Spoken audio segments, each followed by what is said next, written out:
para el aprovechamiento térmico de residuos, ¿cierto? Vimos también que este aprovechamiento térmico está enmarcado dentro de las políticas, digamos, de la economía circular, ¿cierto? Aunque es el menos circular de todas las alternativas, efectivamente es una de las opciones que está enmarcada dentro de la economía circular, por cuanto estamos aprovechando un valor agregado, un valor energético que tiene el residuo como tal, ¿cierto? Ya sabemos que, por ejemplo, la disposición, si hacemos una disposición de plásticos, ahí no hay ningún tipo de aprovechamiento, sino que ese valor agregado que se invirtió en la elaboración de ese material, pues está siendo completamente desperdiciado. Mientras que si hacemos un aprovechamiento térmico, vemos que, pues como lo dice su nombre, aquí vamos a ganar pues energía, vamos a hacer un ahorro de energía, un reciclado de esa energía y por lo tanto también se encuentra dentro de las alternativas. Entonces, para dar como inicio a la clase propiamente, entonces vamos a comenzar como siempre con la presentación del grupo del día de hoy. Si pueden comenzar entonces a compartir su pantalla, por favor. Sí, profe. Te pregunto, es que en el Excel, pues aparece como si mi grupo tuviera que exponer hoy. Aparece 7 de octubre, metanización. O sea que nos tocaría cuándo. La próxima semana, acuérdense que yo tuve un inconveniente y por eso movimos todas las fechas una clase. Entonces, el día de hoy es gasificación 2. O sea, al final de la clase pasada yo también les dije que para hoy era gasificación 2. Ya la próxima clase es el examen, o sea que no va a haber reunión, ¿cierto? Y sería la metanización para el día jueves, que sería ya, pues, miramos aquí en el calendario, yo miro. Sería para el día 14. Ah, listo, profe, Ok. gracias. Ok. Bueno, entonces Daniel, Juliet y Estefanía, entonces adelante. Muy buenas tardes, compañero y profesor. ¿Me están escuchando bien? Sí, Juliet, estamos escuchando y viendo ya la pantalla. Bueno, a nosotros nos correspondió lo que es la gasificación, ya la parte 2. Entonces, Estefa, puede pasar, por favor. Entonces, como se había dicho en la clase anterior, la gasificación es una tecnología de más de 100 años de antigüedad y que hoy en día es visto como una alternativa a los combustibles convencionales. Este es un proceso térmico en el cual combustibles sólidos tales como la madera, residuos agrícolas y otros tipos de biomasa seca son convertidos en un gas combustible con objetivo de producir sintergas o gas producido y que puede ser quemado en motores de combustión interna, turbinas o equipos de producción de calor y potencia. Tefa, pasen. Bueno, dentro de la gasificación tiene unas ventajas y unas desventajas. En este momento le voy a hablar de las ventajas. Una de las ventajas que tiene la gasificación es que es una tecnología amigable con el medio ambiente, el cual reduce la emisión de gases de efecto invernadero y elimina los residuos, evitando emisiones de metano y la contaminación de las napas. Otra es su versatilidad, la cual da posibilidad de obtener la energía en el momento que ésta la requiere, de facilidad de almacenamiento de energía en forma de biomasa y es aceptable eficiencia en la producción eléctrica entre 12 y 30% y térmica entre 60 a 85%. Esta también puede acceder a la certificación de bonos de carbono y la inversión inicial y el costo de producción de energía eléctrica para esta tecnología en una escala hasta de 2 megavatios y la hace competitiva comparada con otras energías renovables.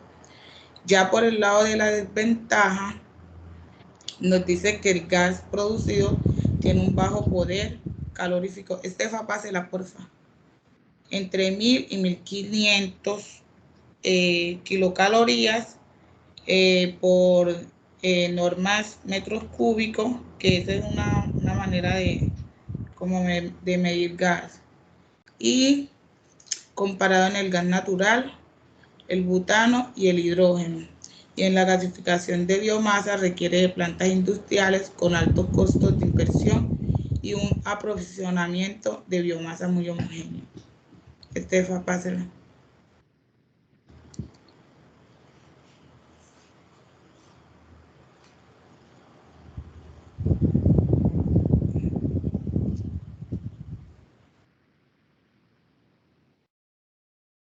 Bueno, yo les voy a hablar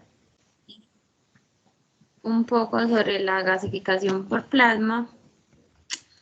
Qué pena. Y para eso definimos como el plasma como una mezcla de electrones, iones y partículas neutras que se obtienen al someter un gas a altas temperaturas. Bueno, es un proceso que básicamente mediante el uso del plasma convierte materia orgánica en gas sintético, electricidad y escoria. Consiste como que en que un suplete de plasma alimentado con un arco eléctrico es lo que se utiliza para ionizar gas y catalizar la materia orgánica y, como le había dicho, en gas sintético y residuos sólidos. Comercialmente es una forma de tratamiento de residuos y así probar con hidrocarburos.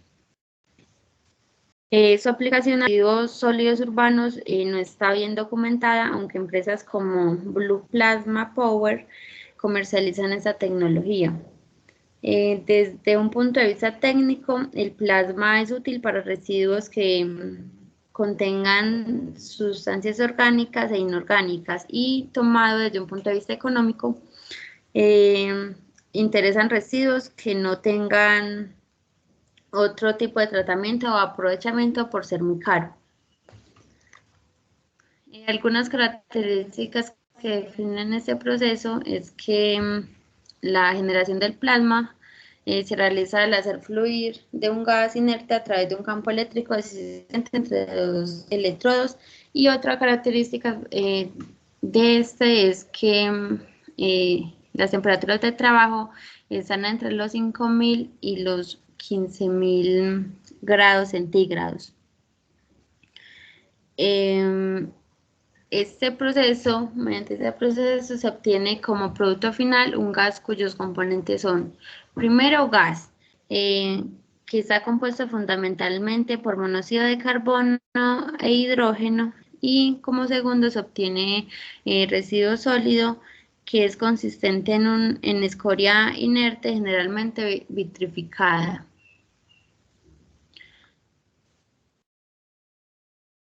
Algunas ventajas de este tipo de procesos es se obtiene una distribución de residuos peligrosos y a su vez tiene pues que alcancen también tenemos que no tiene emisiones tóxicas, y destacamos que la obtención del gas de síntesis tiene un gran poder calorífico, pues excepto para residuos con PSI bajos. Otra ventaja que podemos destacar es que hay ciudadanos y cenizas, además de que la producción de escoria limpia y para la construcción. Como algunas desventajas tenemos que es muy costosa, de que necesita mantenimiento ocasional y que las elevadas temperaturas pueden llegar a dañar los refractarios. Además, que el funcionamiento del plasma es muy sensible a las alteraciones de voltaje.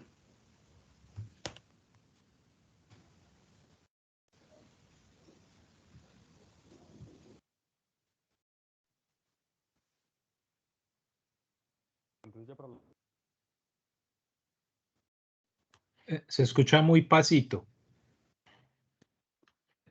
Mejor. Todavía está muy bajito. Al menos yo lo escucho muy bajito. ¿Las otras personas cómo escuchan? También muy bajita. También bajito. Ahí me escuchan mejor. Sí, sí, mejor. Hola, sí. Listo.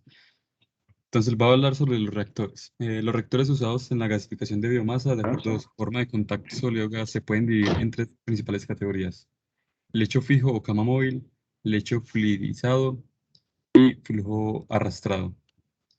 Bueno, se hizo un estudio de revisión de los fabricantes de gasificadores en Europa, Estados Unidos y Canadá, y se identificaron 50 fabricantes que ofrecen plantas comerciales de gasificación, de los cuales el 75% de estos diseños fueron de lecho fijo en corrientes descendientes o drum. El 20% eran de lecho fluidizado, el 2,5% que fueron gasificadores de lecho fijo en corriente ascendente y el 2,5% incluían varios de otros diseños.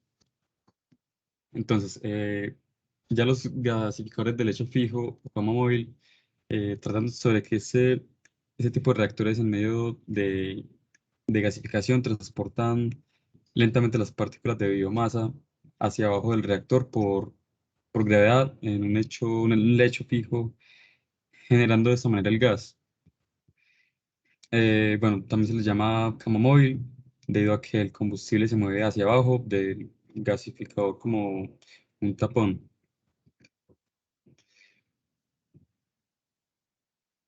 Ok, listo.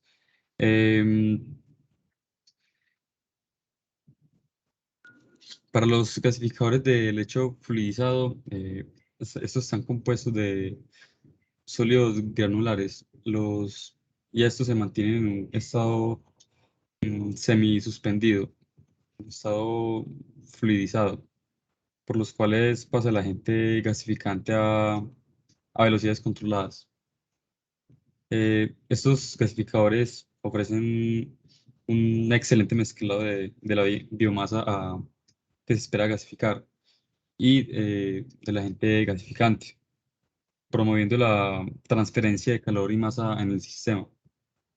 Ya esto asegura una distribución uniforme y de este material en el lecho, y solo una pequeña cantidad del material alimentado es eliminado junto con con las cenizas que se producen. Em, con los gasificadores de flujo arrastrado, este tipo de reactores son alimentados en contracorriente. El tiempo de residencia de estos reactores es muy corto, alrededor de segundos. El combustible se debe alimentar en un tamaño igual o menor a 100 micras para promover la transferencia de masa y que permita el transporte del gas. Un inconveniente en estos reactores es el manejo de temperaturas muy altas, que son más o menos mayores a 1900 grados centígrados. Eh, para evitar una mala conversión debido al corto tiempo de residencia. Ese aumento en la temperatura tiene como un aumento en los costos de operación. Bueno, todos los gasificadores de flujo arrastrado operan en un rango de temperaturas propicio para convertir las cenizas en escorias. Las altas temperaturas también demandan una gran cantidad de oxígeno. También estos gasificadores son adecuados para todo tipo de carbón, menos para el de bajo rango como el lignito y la biomasa por su alto contenido de humedad. Estos reactores también son usados para grandes operaciones porque pueden abastecer una demanda de energía muy grande.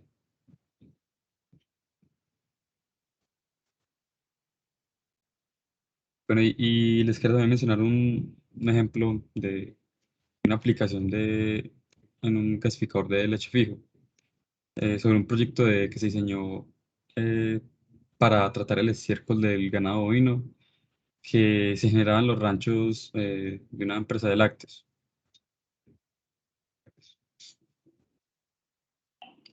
Bueno, el proceso termoquímico de gasificación se lleva a cabo, pues, en este reactor se lleva a cabo en diferentes zonas: secado, descomposición térmica o pirólisis, reacción o gasificación, y combustión o oxidación. En la zona de secado, esta es la primera zona del proceso de gasificación. En esta zona la biomasa recién alimentada recibe calor que se liberó de la zona de oxidación por las reacciones de origen exotérmico que se llevan a cabo en esa parte del reactor. En la etapa de secado, la biomasa pierde su contenido de agua, que es liberada como en forma de vapor. Bueno, esta zona de secado es de origen endotérmico y la temperatura de esta zona es un rango de 100 a 200 grados centígrados. Bueno, y en esta zona se inicia la pérdida del contenido volátil de la biomasa. Luego va a la zona de descomposición térmica o pirólisis, que esta es la segunda zona del gasificador del lecho fijo. En esta la biomasa, aquí inicia el proceso de descomposición bajo condiciones de oxígeno muy bajas o buena ausencia total. La temperatura en esa parte del reactor puede estar entre 180 a 650 grados centígrados. En esta zona también las moléculas grandes de la biomasa son descompuestas en productos sólidos como carbón y ceniza, como líquidos en líquidos como alquitranes, hidrocarburos pesados y agua, y en gases que pueden ser CO2, H2O, CO2, y ya esos productos dependerán de la naturaleza de la biomasa alimentada en el reactor.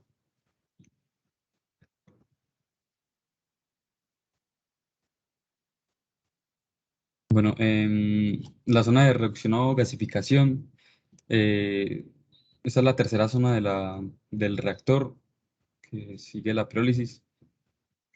Esta etapa es el resultado de una serie de reacciones de tipo heterogéneo entre el carbón de la biomasa, vapor de agua, dióxido de carbono, oxígeno, hidrógeno contenidos en el reactor. De todas esas reacciones, la de gasificación del carbón es la más importante, ya que el carbón producido en la zona de pirólisis no es carbón puro, sino que contiene hidrógeno y oxígeno.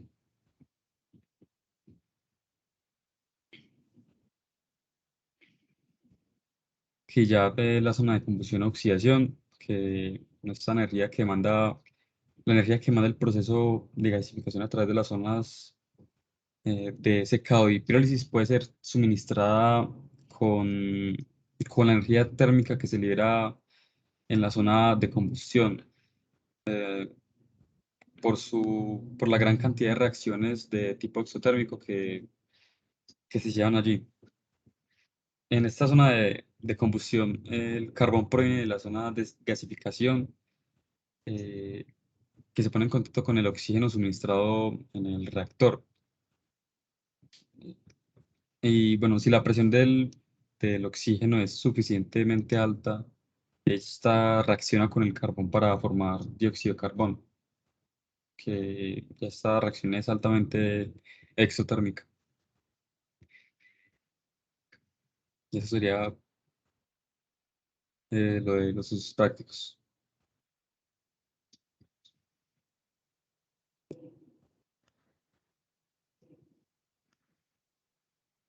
Bueno, les vamos a compartir un video. En realidad tenemos como dos, pero vamos a ver pues según el tiempo que nos dé el profesor.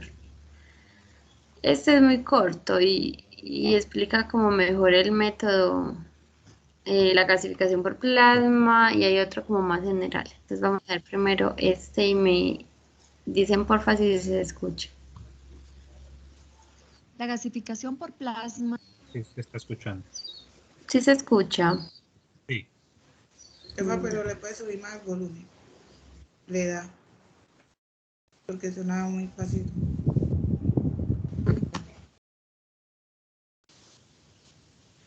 Es un proceso que convierte residuos en gas de síntesis, escoria y energía térmica mediante el uso de plasma térmico. La gasificación convencional utiliza agentes gasificados para la generación del syngas, pero en este caso se utiliza el plasma. Para la gasificación con plasma es necesario un pretratamiento y acondicionamiento de la basura, esto con el fin de no generar mayores gastos que ganancias. Para el acondicionamiento, los residuos entran a una caldera. Dentro de esta cámara de acero, el vapor sobrecalentado y el oxígeno atacan contra los residuos por medio del calentamiento de la arena en la base de la caldera a la temperatura de 800 grados centígrados. Estos residuos se convierten en partículas diminutas. Estas partículas pasan al reactor o conversor de. En este equipo se liberan 650 voltios entre dos electrodos, creando un arco eléctrico similar a un relámpago, y al alimentar con un gas inerte, este equipo se convierte en una columna de plasma a una temperatura de 10.000 grados centígrados. El plasma emite calor y radiación ultravioleta, los cuales atacan los compuestos más complejos, descomponiéndolos, ya que los electrones son absorbidos por los átomos desestabilizados del char, y al aumentar la temperatura, los lazos con los hidrógenos se cortan y los átomos se combinan para formar hidrógeno, monóxido e hidrocarburos complejos, quedando así gases ricos en energía como el syngas. El gas sintético que se produce es aprovechado para impulsar turbinas de gas a un promedio de 33.000 BTH por cada kilogramo de desecho. Para un reactor de 120 toneladas es una producción de 17 megawatts hora, y ya que el proceso solo consume 2 megawatts hora, la rentabilidad del proceso es alta. Bueno, ese es uno. No sé si de pronto sí, profe, si podemos ver el otro o ya con este. Está bien. Pues veamos, es Este muy dura largo. 3 y ¿Cuánto medio. dura? Ah, no, está bien. 3 Pero miren, minutos y una medio. cuestión, está bien, pero no un momentico.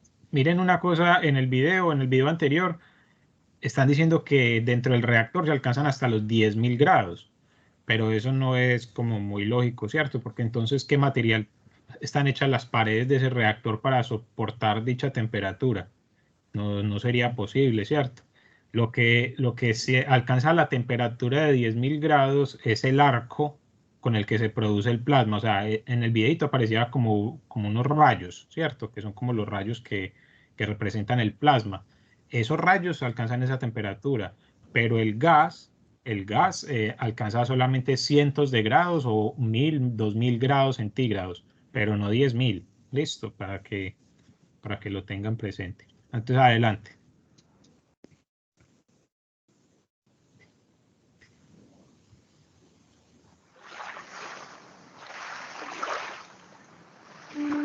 Progreso significa uso de energía. Progreso significa generación de desechos. Dos de los retos más grandes de toda sociedad. Generación de energía. Disposición final de residuos. Sin embargo, el reto más grande es generar energía y disponer de estos residuos sin causar un impacto negativo al medio ambiente.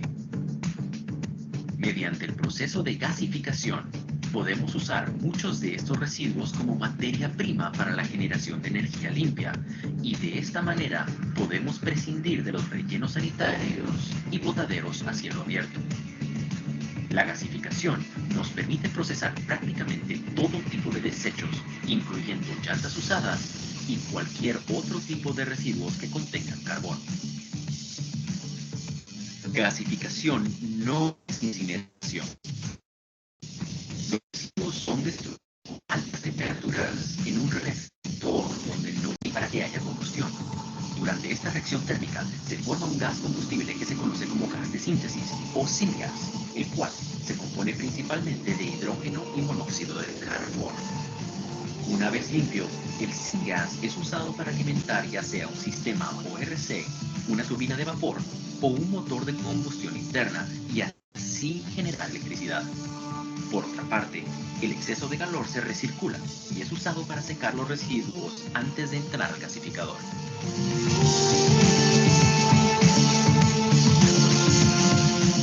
Al final, todos ganamos. Los residuos sólidos urbanos son destruidos diariamente, evitando su acumulación y todo el desastre ecológico y social que esto implica. Nuestro sistema transforma desechos sin ningún valor en energía limpia.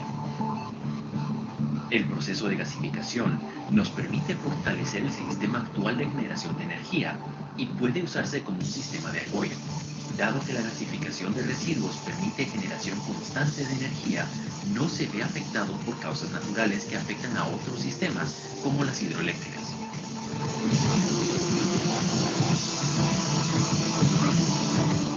Born Global ha encontrado la forma de introducir el sistema de gasificación PHG a nuestros países de Centro y Sudamérica, eliminando los altos costos de instalación y de operación que caracterizan este tipo de tecnologías. Si su municipalidad tiene problemas serios de basuras y el relleno sanitario de su localidad está llegando a su capacidad máxima, comuníquese con nosotros. Si su ciudad es pequeña y carece de relleno sanitario, teniendo que transportar los residuos sólidos hasta el relleno o botadero más cercano, queremos hablar con usted. Ayúdenos a romper el paradigma del manejo de residuos. Bueno. Ok, bueno, muchas gracias. Miren que al final en este video señalan algunas de las cuestiones que yo he querido también como inculcarles. O sea, el hecho del aprovechamiento térmico de residuos brinda oportunidades, sobre todo con algunos materiales que son principalmente de origen orgánico, ¿cierto? No necesariamente vegetal, sino orgánico en el sentido de la química, ¿cierto? O sea, por ejemplo, plásticos o llantas, residuos que sean de difícil reciclaje o este tipo de materiales. Entonces, en esos escenarios, el aprovechamiento térmico de la energía o el aprovechamiento térmico de los residuos es una opción pues muy viable. Y la segunda es que, pues obviamente, como todos los aprovechamientos térmicos, tienen unos beneficios en cuanto al sistema pues, de gestión de residuos sólidos municipales por la reducción de volumen y pues, la extensión de la vida útil de rellenos sanitarios. En cualquier caso, recuerden que el relleno sanitario siempre es necesario, porque de los procesos de aprovechamiento térmico siempre van a haber unas cenizas, siempre van a haber unas escorias, y por lo tanto esos materiales tienen que ser llevados a disposición final, dependiendo de la caracterización, la peligrosidad y demás, pues que ya hemos discutido en otra ocasión. Entonces, esta presentación que yo les tengo el día de hoy va a ser un poquito más cortica, creo yo, que lo que hicimos las veces pasadas, porque como ya, pues la persona, ustedes saben que yo no fui el que diseñé el microcurrículo de este curso, ¿cierto? Este microcurrículo fue diseñado por el Tecnológico de Antioquia y yo pues he seguido las guías del documento. Pero si analizamos la lógica del diseñador del curso, que no sé quién fue, pues miren que sí tenía cierto sentido en cómo se introdujeron los temas. Miren que primero empezamos por el tema de incineración, ¿cierto? Que es la combustión propia de los residuos. Después entramos al tema de pirólisis, ¿cierto? Que es unas reacciones que se dan en un ambiente en ausencia de oxígeno o una atmósfera inerte y que como resultado de eso se liberan unos gases, ¿cierto? Que esos gases pueden ser condensables y entonces esos gases condensables los llamamos TAR. Y de esos condensables pueden salir unos biocombustibles que pueden tener un aprovechamiento energético. Y hay otros gases que no son condensables, sino que simplemente salen por el sistema. Y esos gases también pueden tener unas características de combustión que pueden ser aceptables, pero lo malo de eso es que también tienen unos compuestos que pueden ser muy peligrosos, muy tóxicos. Entonces, por eso es que la pirólisis se centra principalmente en la obtención de ese líquido, de ese biocombustible, que mediante procesos de refinado se puede mejorar y obtener un buen material de ahí. Aparte de ese biocombustible y de esos gases, se genera el char, ¿cierto? Que ese char es el residuo carbonoso que queda después de la reacción química, ¿cierto? Y ya por último entramos a la gasificación. ¿Y por qué digo que es muy lógico ese procedimiento? Porque miren que la gasificación es una combinación de los dos procesos. Estamos adicionando una cantidad de oxígeno necesaria para inducir unas reacciones de combustión, que como lo dijo Daniel, son exotérmicas, o sea, que liberan energía. Y por el otro lado, el otro material que no alcanza a entrar a combustión, necesariamente entra en unos sistemas pirolíticos, unas reacciones pirolíticas. O sea, que se generan unos gases que son combustibles y que esos gases combustibles pues pueden tener ciertos problemas, ¿cierto? Para la gasificación dijimos que eso es indeseable, es lo que no queremos, pero que por haber deficiencia de oxígeno necesariamente se están formando. Y entre esos dos, entre las reacciones de combustión y las reacciones pirolíticas, tenemos también unas reacciones que llamamos en la clase pasada de reducción. Y es que en esa franja del reactor tenemos unas reacciones que son endotérmicas, que necesitan energía, y esa energía es suplida por la combustión de los materiales. Y es lo que me conlleva la producción del gas de síntesis, que es el verdadero gas que tiene un valor agregado significativo y que es lo que se desea obtener en el proceso de gasificación, ¿cierto? El mismo nombre nos lo está diciendo.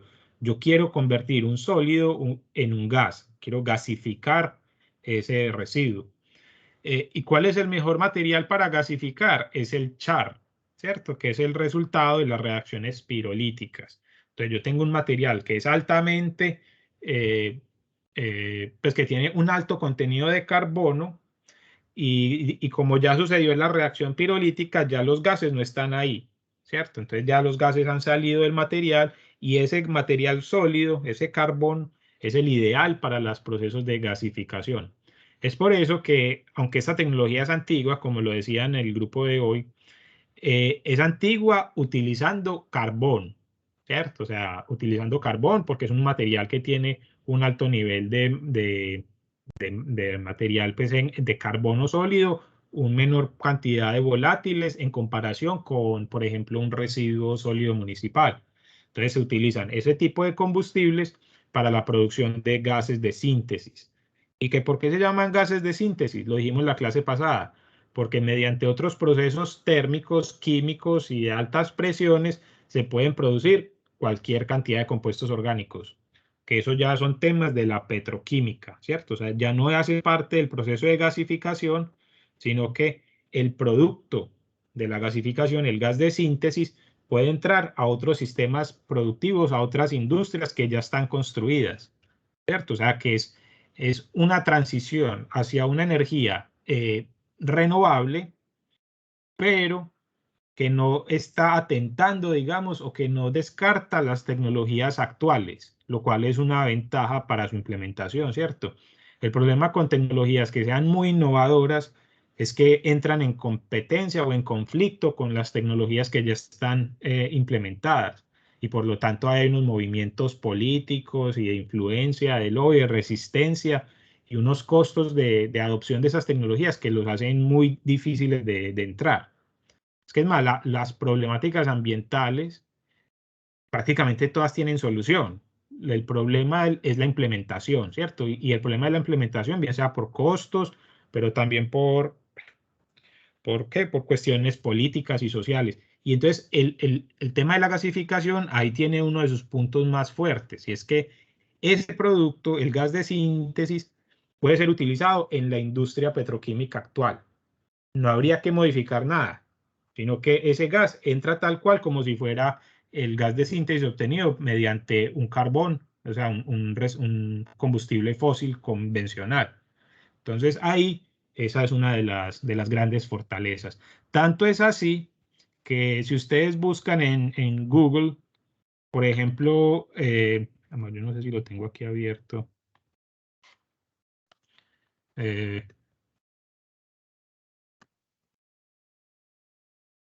Bueno, ahorita yo pongo una foto ahí. Bueno, ustedes pueden ver cómo incluso hay motores que están adaptados directamente para tomar este gas de síntesis y operan de esa forma. Entonces yo les conté que durante la Segunda Guerra Mundial en Europa era relativamente común ver vehículos que en vez de usar gasolina o lo que fuera, eran vehículos que funcionaban a partir de madera. O sea, eso es una cosa impresionante, pues cierto. Y lo hacen porque les instalaban unos reactores de gasificación y por lo tanto se producía un gas de síntesis que tiene unos poderes caloríficos aceptables, no son los más altos, ¿cierto? No es igual de alto que, por ejemplo, un gas natural, pero sigue siendo un combustible aceptable y por lo tanto pueden incluso funcionar motores como el de un vehículo. ¿Listo? Entonces miren que esa fortaleza que tiene la gasificación es significativa y eso es algo que no tiene, por ejemplo, la pirólisis, porque ese aceite pirolítico, que lo discutíamos hace 2 o 3 clases, ese aceite pirolítico, aunque tiene unos poderes caloríficos muy altos, tiene también unos contaminantes muy fuertes y por lo tanto tiene que ser sometido a unos procesos de limpieza y de tratamiento para poder ser utilizado. Mientras que el gas de síntesis puede casi que entrar directamente a un motor de combustión normal. O sea, no hay que cambiar el carro, no hay que cambiar el motor, no. Es el mismo vehículo, es el mismo motor. Y por lo tanto eso es una ventaja tecnológica muy importante y que se desea explotar y por eso se dice que la gasificación es una tecnología muy promisoria y que está siendo promovida por ejemplo, las Naciones Unidas en el tema de cambio climático, de lucha contra cambio climático. Bueno, yo les voy a compartir unas diapositivas para que entonces miremos eso que les tenía para el día de hoy. La idea para el día de hoy era puntualizar en 2 aspectos que considero que son los más importantes, pues como para entender todo el tema de aprovechamiento energético. Pues uno de ellos es el punto clave y el otro era una pequeña discusión sobre ¿sobre qué? Sobre los reactores, que aunque Daniel hizo una presentación, quiero como de pronto enfatizar un poquito más sobre ese tipo de reactores. Entonces, yo les quiero como presentar, vean, en la clase número 5 creo que fue, no, en la 6, creo que fue en la sesión 6, donde hablábamos de destrucción de residuos, destrucción térmica de residuos. Ahí hicimos unos ejemplos, unos cálculos sencillitos sobre cómo se determina la combustión estequiométrica con aire seco, ¿cierto? Recuerden que hicimos un ejemplo con un producto químico que era cancerígeno y bueno, entonces ahí hacíamos unos cálculos sobre eso. Esa combustión estequiométrica es lo que nosotros en la clase pasada la llamábamos como la relación estequiométrica, ¿cierto? Si ustedes revisan la clase anterior, van a encontrar que ahí dijimos que la gasificación tenía un rango óptimo de la cantidad de aire que debía entrar al reactor para poder considerarse como gasificación. Y dijimos que esa relación iba más o menos entre 0.25, creo que fue que dijo, o entre 0.2 y 0.4. Digamos que ese es un rango típico en el cual se opera la gasificación, ¿cierto? Ese es el rango típico de la relación estequiométrica para gasificación. Pero entonces, ¿cómo se calculaba eso? O sea, para poder definir qué es 0.2 o 0.4, tenemos que saber cuál es la cantidad de aire necesaria para la combustión. Y eso fue lo que hicimos en la clase número 6. Sin embargo, aquí en esta diapositiva las traje para que recuerden y para que revisen ese tema. ¿Listo? ¿Cómo se hace ese cálculo? Que es muy sencillo. Es simplemente a partir de una relación, de una reacción química de combustión, calcular cuánto oxígeno se necesita y ese oxígeno se puede convertir a aire utilizando estas ecuaciones. ¿Listo? Entonces podemos hacer unos cálculos de relación estequiométrica molar o másica. Generalmente nosotros trabajamos con relaciones másicas, o sea, estos datos, por ejemplo, aquí son de relación másica.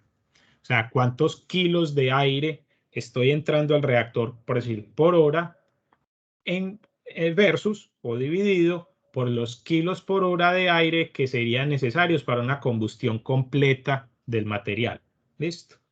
Entonces, si nosotros introducimos menos de la mitad, pues 0.4, estamos diciendo que estamos en un régimen de gasificación. ¿Listo? Y eso es lo que nos está mostrando, por ejemplo, la gráfica a la derecha. Recuerden que si estamos consumiendo, estamos entregando más de la unidad, o sea, más del aire que se necesita, ahí ya estamos trabajando en combustión, que fue lo que hablamos en el tema de incineración. Y vimos que esa cantidad puede llegar a ser incluso hasta el doble. O sea, la idea es tener pues una gran cantidad de oxígeno disponible en el reactor, y no solamente que esté ahí, sino que tiene que cumplirse unos requisitos de mezcla, ¿cierto? Una agitación de los residuos para poder que haya un buen contacto y una buena combustión de los mismos. Entonces, les recuerdo, les quería simplemente presentar nuevamente esta diapositiva para que por favor entren y revisen esos cálculos. Esto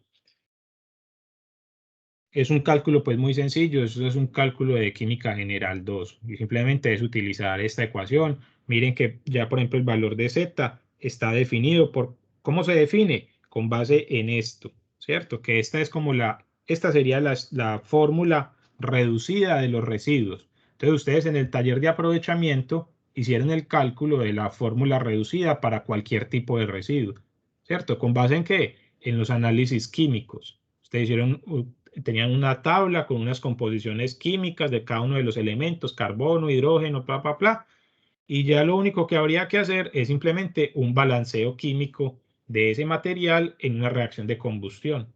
Y ya con base en eso ustedes podrían establecer todo estos valores, ¿cierto?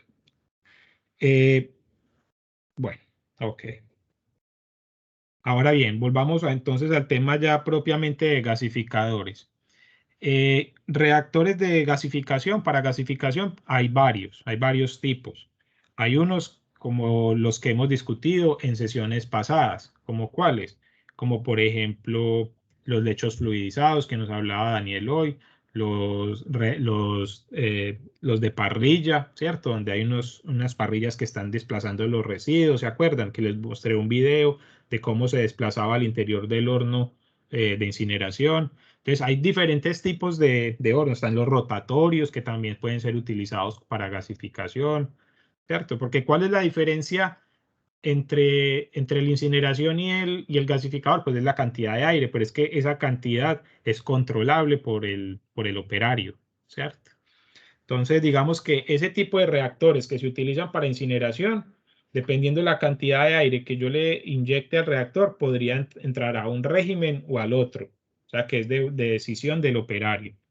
Inclusive nosotros dijimos que había un método de operación de los incineradores en los cuales el aire primario entraba en deficiencia, porque nosotros queríamos que se produjeran esos tares y esos compuestos orgánicos más complicados, más refractarios, más difíciles de tratar, y luego en la cámara secundaria de combustión, ahí ya subir la temperatura hasta 1200 grados para poderlos destruir, ¿cierto?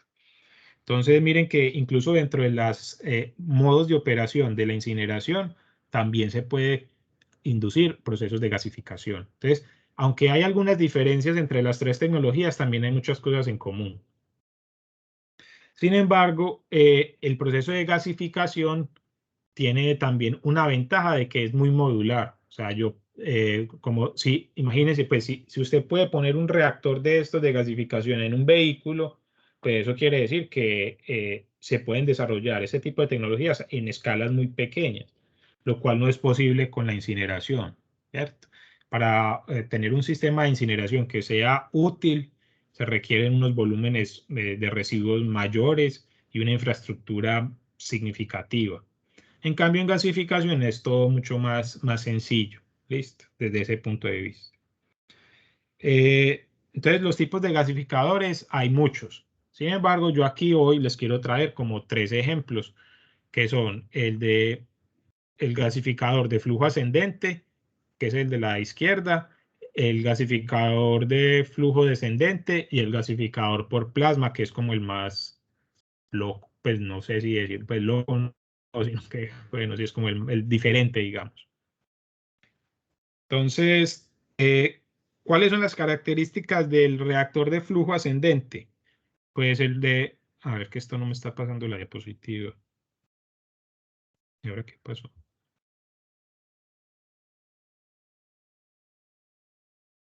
A ver. De flujo descendente. No, yo quiero ese el ascendente. Un segundo que esto está como muy lento. Bueno, ya. Bueno, entonces, miren, por ejemplo, aquí tengo una foto de uno de esos vehículos. Entonces, miren, un reactor de gasificación puede tener más o menos esas dimensiones que ustedes ven ahí en el vehículo. O sea, que es un mecanismo que es relativamente fácil de diseñar y de implementar, incluso a escala industrial o para la gestión de cierto tipo de residuos o para la producción de un combustible. Tanto así que pues, puede ser transportado en un vehículo como se ve ahí. Y como les dije, pues fue bastante común en ciertos años. Las ventajas del reactor tipo ascendente, de flujo ascendente, es que su diseño y operación es muy sencilla. Como se ve pues en la imagen a la derecha, simplemente un reactor que está cerrado, debe tener unas paredes refractarias para evitar que haya muchas pérdidas de calor al exterior.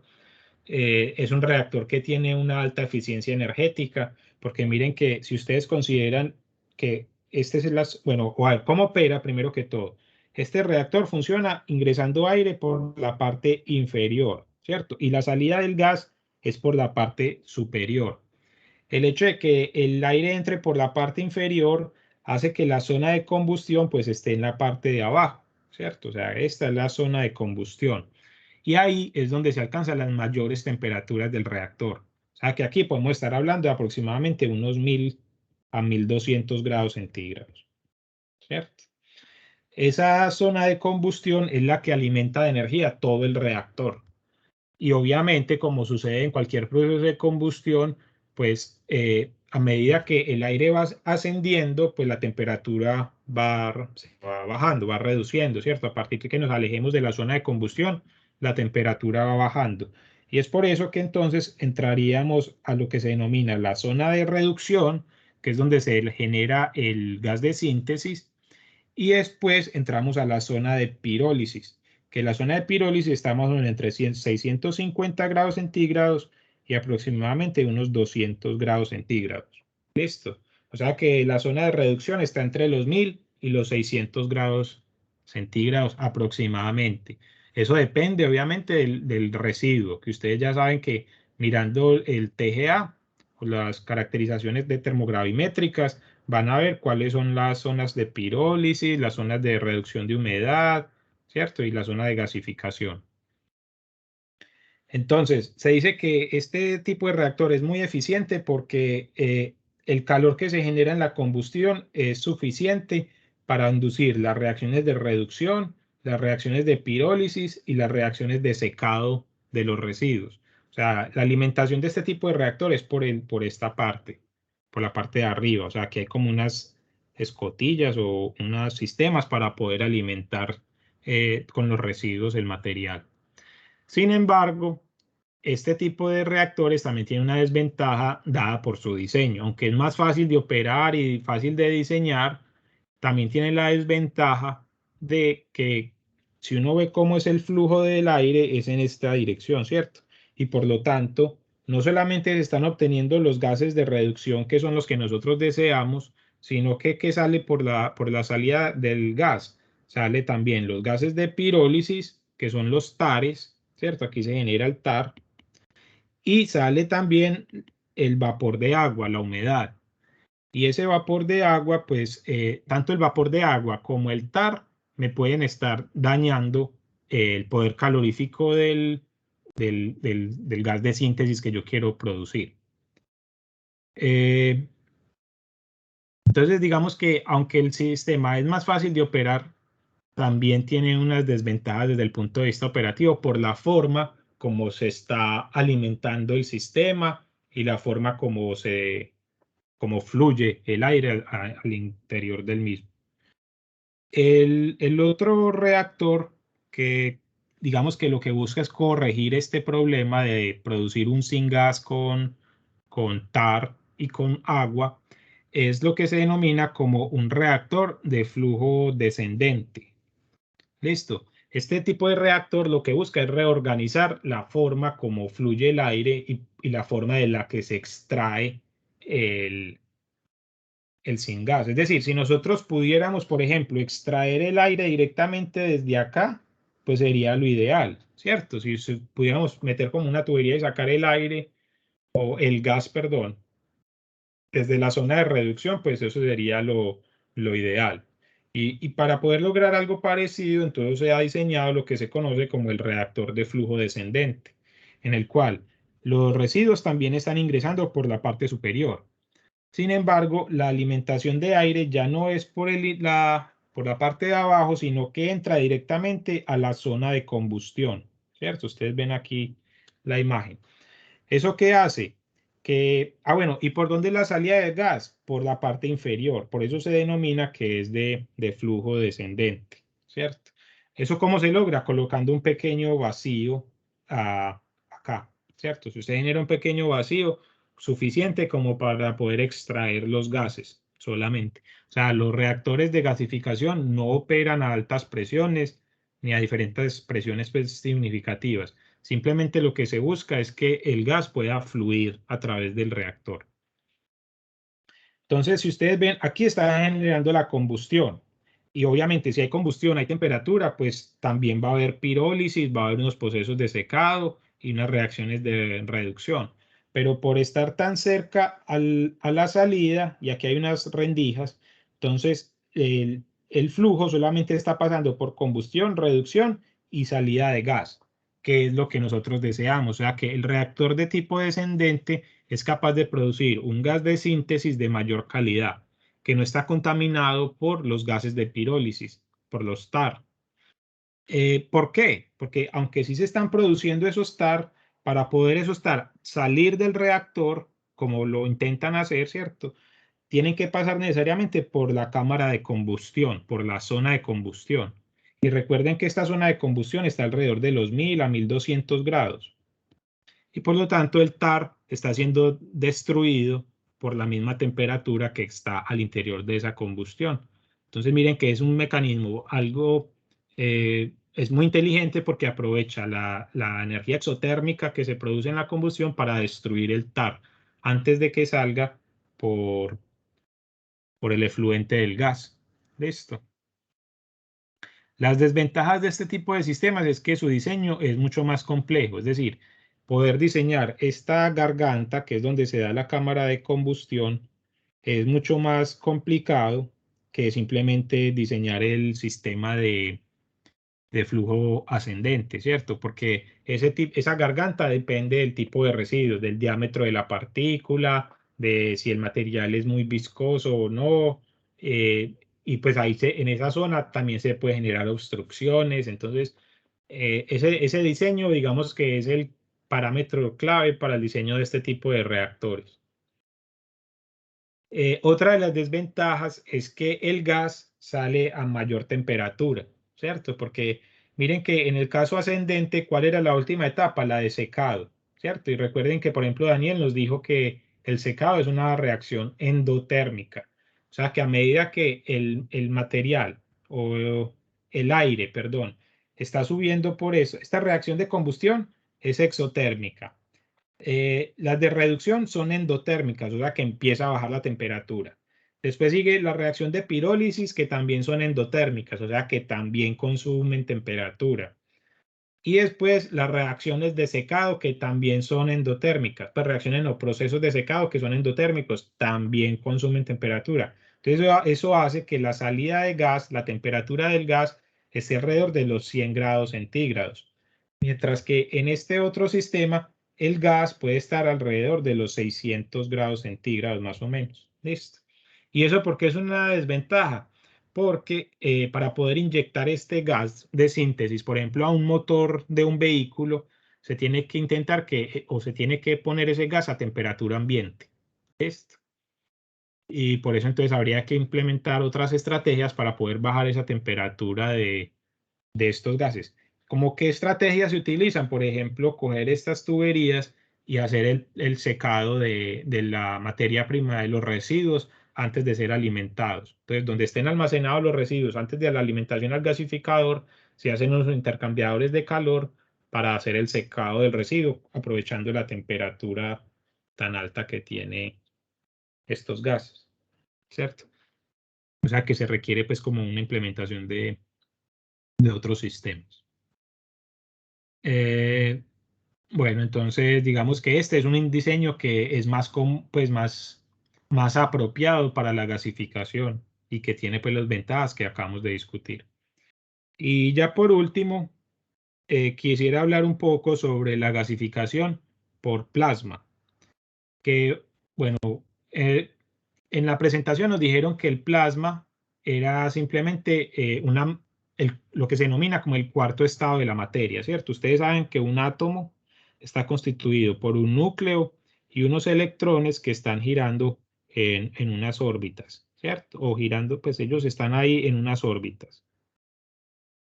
¿Qué es la gasificación?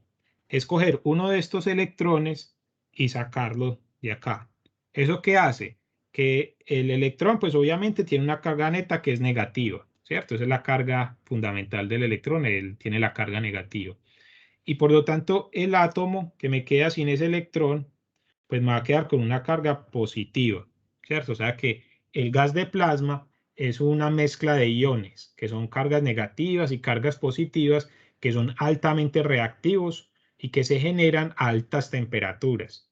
Que esas altas temperaturas son como por ejemplo las del sol, las de los rayos de las descargas eléctricas, pero también se pueden producir mediante descargas eléctricas de alto voltaje. Ahí en el video nos dieron 650 grados centígrados. Yo no creo que sea cierto.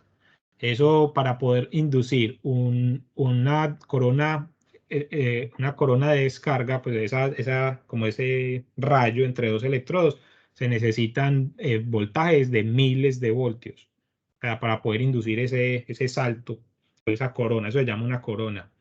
Esa corona tiene temperaturas de hasta 10.000 grados centígrados. Y entonces lo que se hace es que aprovechando esa alta temperatura, por ahí se hace fluir un gas, que en el caso de los gasificadores por plasma, para el tema de residuos es aire. Entonces se hace fluir aire a través de esas altas temperaturas y eso me induce la generación del plasma. ¿Listo? ¿Cuál es la ventaja de gasificador por plasma? Que estos gases, la mezcla de estos gases y las altísimas temperaturas que se pueden alcanzar en la reacción hacen que todo el TAR quede destruido. Y recuerden que el TAR es el principal enemigo de la gasificación. Nosotros en gasificación no queremos TAR, cosa diferente que es en la pirólisis. Entonces, es por este tema que la conversión a gas de síntesis es muy alta, es mucho más eficiente, porque prácticamente todos los materiales que estén cayendo al gasificador se están convirtiendo a gas directamente. O sea, dado esas temperaturas y el efecto del plasma, se pueden lograr esas altísimas eficiencias. ¿Cuál es la eficiencia? Pues el costo energético, ¿cierto? O sea, para poder producir esa corona de descarga con los electrodos, pues se necesita un consumo energético significativo que hace que el costo de implementación sea más alto. Otra desventaja es que para el tema de residuos es una tecnología en desarrollo que apenas está en investigación, pero es una investigación que ya está avanzada.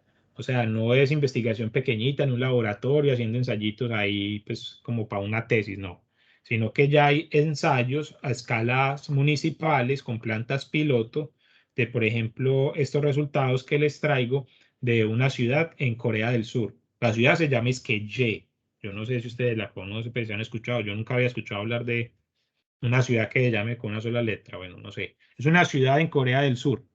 Y allí hicieron unos ensayos con una planta piloto de una capacidad de tratar residuos municipales, o sea, residuos que están mezclados. O sea, no estamos hablando de carbono ni de podas, que son como los residuos convencionales con los que se trabaja para pirólisis, sino que esta ya es una mezcla de residuos reales de un municipio, ¿cierto? Residuos domiciliarios, con una capacidad de 8 toneladas de residuos por día, o sea, todavía es pequeña, pero tampoco es despreciable. La relación equivalente con la que trabajaron fue de entre 0.2 y 0.4, que es lo que les dije pues hoy ahorita. Y el poder calorífico del residuo del gas que se obtiene fue de 5.000 kilojoules por metro cúbico, que es un residuo, es un poder calorífico relativamente bajo, pero es significativo. Entonces, lo que ellos han demostrado con eso, con esta planta piloto, es que esta es una tecnología que es viable para el aprovechamiento energético de residuos sólidos domiciliarios mediante la técnica de gasificación. Demostraron que es posible producir un gas de síntesis de unas propiedades estables, aproximadamente de 1.300 kilocalorías por metro cúbico. Y que por lo tanto, pues digamos que la tecnología de gasificación, aunque todavía está muy lejos de ser implementado en nuestro entorno, pues en Colombia, digamos que se ha venido ganando paso para su implementación. Entonces, bueno, esto era como lo que tenía para presentarles el día de hoy con relación a gasificación. Ya con esto terminamos el proceso de aprovechamiento térmico de residuos. ¿Les tienen alguna duda, algún comentario? Quisiera pues como escucharlos. No, profe, ninguna. ¿Seguro? Bueno, en términos generales, ¿cómo les pareció el tema de aprovechamiento térmico de residuos? O sea, yo tengo la impresión de que, por ejemplo, en nuestra región todavía es algo como que no está siendo muy aprovechado, ¿cierto? Aunque hay ejemplos que ya lo están buscando implementar, como les mostré que existen unos grupos de investigación y unos comités técnicos que están trabajando y que tienen sede en Colombia. Les mostré que, por ejemplo, EPM también está involucrando algunos de estos temas. Daniel, sí, te escucho. Profe, qué pena, es que no me quedó claro como la diferencia entre la efectividad del reactor de forma ascendente y descendente. Pues no sé si efectividad, pero dice que el descendente es como, no sé, tiene como más aplicación o algo así. Sí, exacto. El descendente tiene una ventaja operativa y es en la calidad del gas que se obtiene a la salida, ¿cierto? ¿Y por qué se da esa ventaja? Por la forma como fluye el aire. Miren que este que es el descendente, el aire entra por el aire de combustión, ¿cierto? Obviamente porque el aire es el que produce la combustión y sale pasando por la zona de reducción solamente. Eso hace que en este gas de salida no haya TAR, ¿cierto? No TAR. Y si no tiene TAR, es mucho más fácil su aprovechamiento, porque es que el TAR tiene una desventaja y es que cuando usted enfría un gas que contiene TAR, aproximadamente a los 300 grados centígrados, ese TAR se va a condensar y va a producir una solución viscosa, que esa solución viscosa no es aceptable para un motor que funcione a gas, ¿cierto? O sea que si usted trabaja con un reactor de flujo ascendente, miren que qué va a pasar. Primero, bueno, se da la combustión, o sea que aquí ¿qué se está produciendo? Se está produciendo CO2 más agua, ¿cierto? Que son los productos de combustión. Y después, ¿qué sigue? Zona de reducción. ¿Y cuáles son cuáles son las reacciones de reducción? Es la reacción que me produce monóxido de carbono más hidrógeno, que es el gas de síntesis que yo quiero, ¿cierto? Pero el gas sigue subiendo. ¿Y qué va a pasar? Va a pasar por las reacciones de pirólisis. Y esas reacciones de pirólisis me producen TAR. ¿Qué son los TAR? Son una gran mezcla de productos orgánicos que no es que yo les pueda decir una molécula, sino que son alquitranes, o sea, una mezcla de más de 300 compuestos orgánicos, que muchos de ellos son peligrosos y son indeseables. Y pues obviamente entonces quedan mezclados con el gas de síntesis que yo estoy teniendo. Y si sigue subiendo, se va a mezclar con vapor de agua. O sea que a la salida de este gas va a ser la mezcla de todos estos parámetros que yo tengo acá.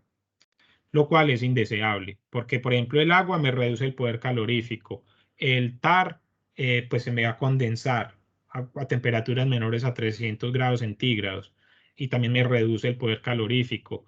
Y ya lo otro que sí me sirve es el gas de síntesis, que es el CO y el H2. Mientras que en el caso del descendente, solamente paso por CO2 más H2O y después paso a la zona de reducción, que entonces yo lo que voy a tener a la salida es CO más H2, que es el gas de síntesis, ¿cierto? Entonces digamos que ese es el beneficio.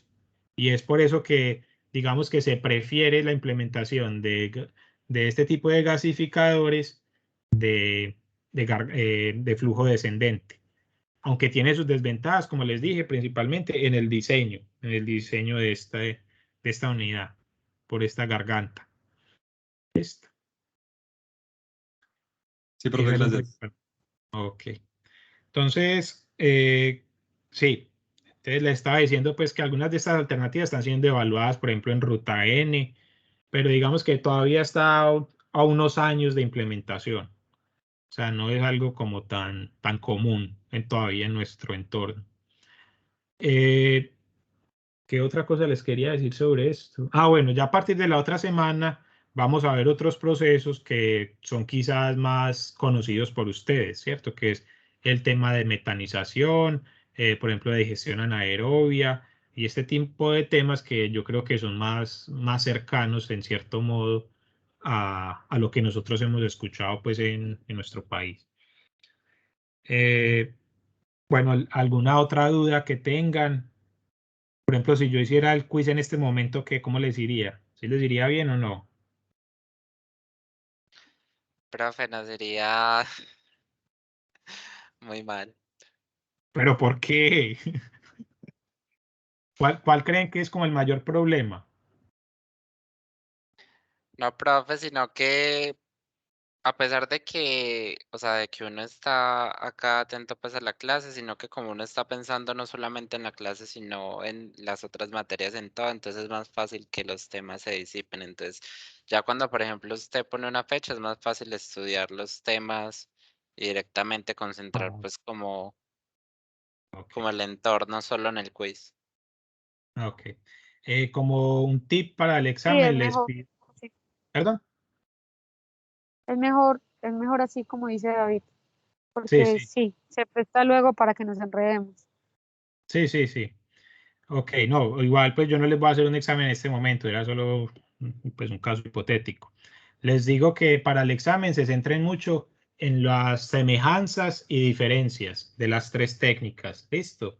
Entonces, por ejemplo, un tipcito que pueden hacer es a medida que vayan leyendo, pues repasando cada uno de los temas, pongan como condiciones operacionales, por ejemplo, si hay oxígeno o no hay oxígeno, cuáles son los niveles de oxígeno que se implementan, este tipo de cosas. ¿Listo?